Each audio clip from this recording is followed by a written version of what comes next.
Hey there. The Columbia River I'm Sgt Schwarz with the state police. is known for its diverse runs of salmon. Any luck today? Yes. Nice. Who's the lucky fisherman? Thousands test their luck on the river each year, See anybody else catch any fish?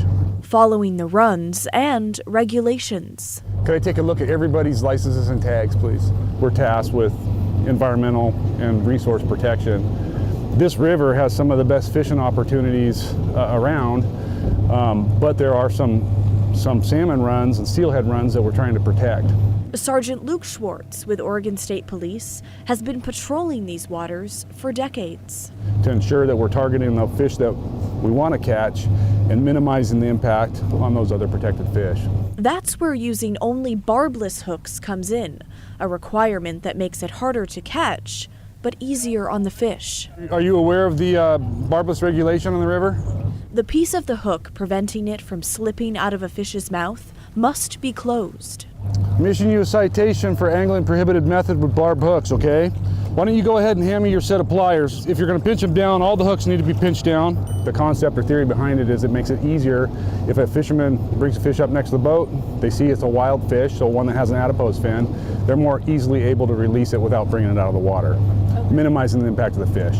Catch limits vary in Oregon depending on the body of water and the time of year. If we see somebody who has caught more than what they're allotted for that season, more than their daily bag limit, it usually results in a citation with a fairly substantial fine. Penalties could include a Class A misdemeanor, which is up to 364 days in jail, a more than $6,000 fine, or both. Howdy, State Police, could we have you swing those poles in for us? Each catch must be immediately logged online for the state to keep track and prevent illegal harvesting. After about an hour on the water, we head to the bank of Sauvie Island. Hey sir, can I talk to you real quick? This boat from Washington tried leaving after spotting Sgt Schwarz. Any luck today? Any luck? I'm sorry, I didn't hear that. Any luck today? Okay. So there's no fish on board? No, there is. There is a fish on board. They had 2 salmon on board. I just barely got my fish. I just caught it and we're backing stuff up and The fish already cleaned and in the cooler. stuff right there. Can you pull up your angling tag? Yeah, I'm just kind of getting everything Yeah. together. Have you validated the fish yet? I haven't yet. Okay. And I was just kind of getting my stuff Okay, together, well, but I'm going there right now. I already be able to tell if you validated or not. I haven't. Sir, That's you don't need to be pinching those hooks now, sir. I'll have you step out of the boat. Okay.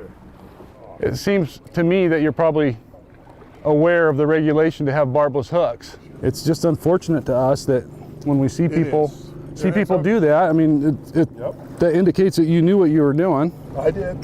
I'm not gonna lie to you.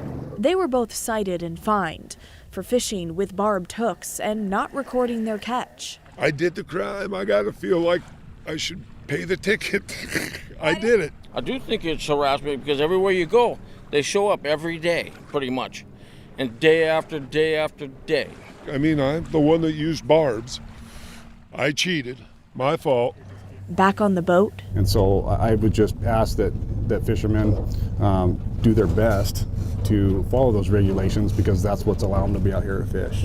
a fish for a species that has lived in Oregon waters for thousands of years.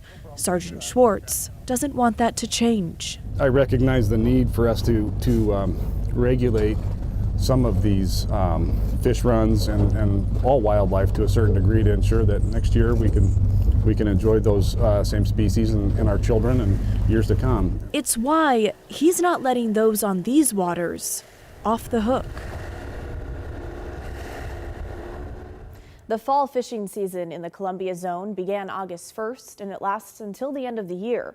Now, according to a recent report from the Oregon Department of Fish and Wildlife, from June 16th to July 27th, there were just over 27,000 fishing trips along the Columbia River. 525 Chinook salmon were caught and kept. 725 were released. Over 2,000 steelhead were kept. Over 2,600 were released. Over 800 sockeye were kept and 96 were released. Now, starting Thursday, some of the rules around salmon fishing in the Columbia Zone will change.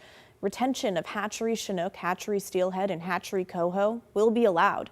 The daily limit will be 2 salmon or steelhead, but only one may be a chinook and only one may be a hatchery steelhead. Now, rules like that continue to change throughout the season, so be sure to check out the Oregon Fish and Wildlife website before heading out on the water. But talk to us. What do you think about the enforcement of wildlife regulations? Have you had a run-in with troopers out on the water? Maybe you've seen people breaking the rules out there. Share your thoughts and your stories. Email us, thestory@kgw.com, or call and leave us a voicemail, 503-226-5090.